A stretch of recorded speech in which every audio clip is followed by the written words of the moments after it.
Bonjour! Identifions maintenant les facteurs clés de succès. Le premier facteur clé de succès est de savoir s'il faut ou il ne faut pas mettre en place un projet d'intelligence artificielle. En effet, parfois c'est un effet de mode et parfois c'est un critère stratégique.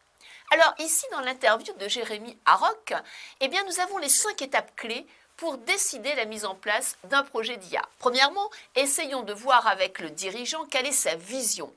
Est-ce nécessaire ou pas? Deuxièmement, repérons grâce à une cartographie l'ensemble des lieux, des données. Où sont les données dans l'entreprise? Dans les fonctions support, dans les business units. Troisièmement, essayons de voir quels sont les scénarios, les roadmaps adaptés. Quatrièmement, comment travailler, parler et être en coopération avec les DSI, ces garants des data. Et cinquièmement, bien sûr, faire un prototypage du projet pour toujours avoir un feedback utilisateur.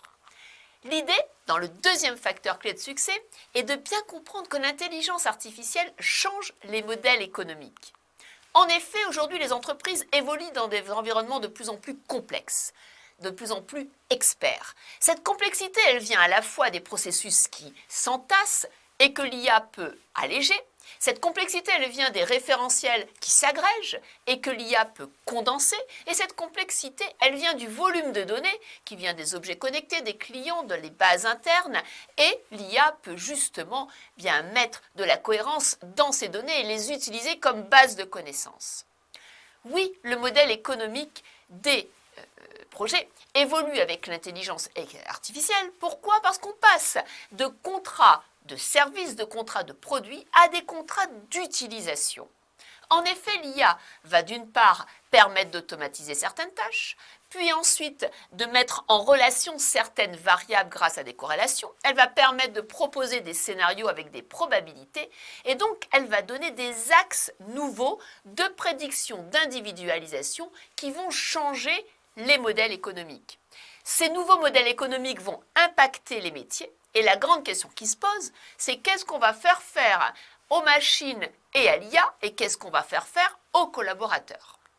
C'est pour ça que dans le troisième facteur de succès, il ne faut pas simplement penser l'IA en termes de technologie, en termes de modèle économique, il faut aussi penser l'IA en termes de nouvelles opportunités pour changer le contenu des métiers. Tout d'abord, oui, les talents en expertise IA sont très recherchés. Mais il faudra également rechercher des personnes qui seront capables de travailler avec ces talents et de travailler avec ce que l'IA va changer dans les modèles économiques et dans les métiers.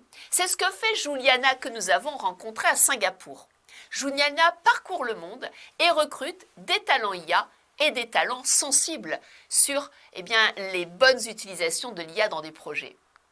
Oui, on a vu que l'IA allait alléger les processus et allait changer en fait la façon de travailler. La principale innovation, c'est bien entendu l'automatisation de son propre travail. Nous avons ici avec GypsyBot un exemple qui montre comment l'IA permet à la fois de gérer son calendrier et de gérer ses tâches de façon individuelle et collective. Oui, les métiers sont impactés. Nous avons bien compris que les métiers allaient donc en profondeur changer. L'exemple que nous voulons d'abord vous présenter est l'exemple du métier d'expert comptable. Pourquoi ce métier d'expert comptable? Parce que les experts comptables traitent de données en quantité et l'IA va leur permettre de traiter différemment et de façon optimisée les données comptables. Ici, une IA que l'on appelle Conciliator, créée et entraînée par l'entreprise Datim, a été testée dans l'entreprise d'experts comptables Cogedis. Cogedis a réussi à faire à l'IA 40% des tâches d'un expert comptable. Mais elle est allée plus loin. Elle a décidé de prendre cette opportunité pour repenser le métier d'expert comptable, qui en fait est devenu un métier de data analyst. Aujourd'hui, les comptables chez Cogedis font de l'analyse, de la recommandation et du service. Deuxième exemple, c'est l'exemple d'une entreprise de consultants, l'entreprise EPSA.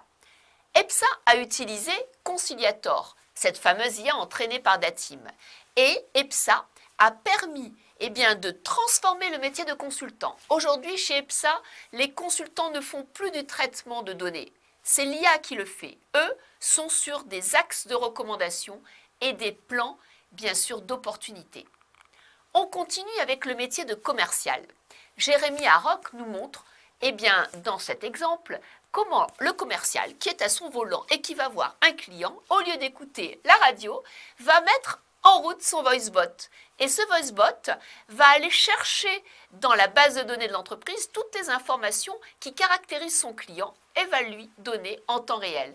Ainsi, le commercial, sans avoir ouvert de dossier, va pouvoir connaître absolument toutes les caractéristiques de son client grâce à ce VoiceBot qui va lui parler pendant son trajet. On voit également dans la médecine apparaître de nouveaux métiers. Ici, Robert Chou nous explique qu'il va y avoir des data analystes spécialisés sur le génome et sur la prédiction dans le domaine de la médecine. L'entreprise Ernst & Young nous donne un autre exemple. Il nous parle des managers de robots. Car dans les entreprises qui vont mettre en place de l'intelligence artificielle, que ce soit au niveau des machines ou au niveau des logiciels, il faudra bien des contrôleurs et surtout des centres d'expertise de robots qui intègrent ces nouveaux métiers de manager de parc de robots. On le voit bien dans cette présentation, l'IA transforme à la fois nos projets, nos modèles économiques, nos métiers et notre façon de les réaliser.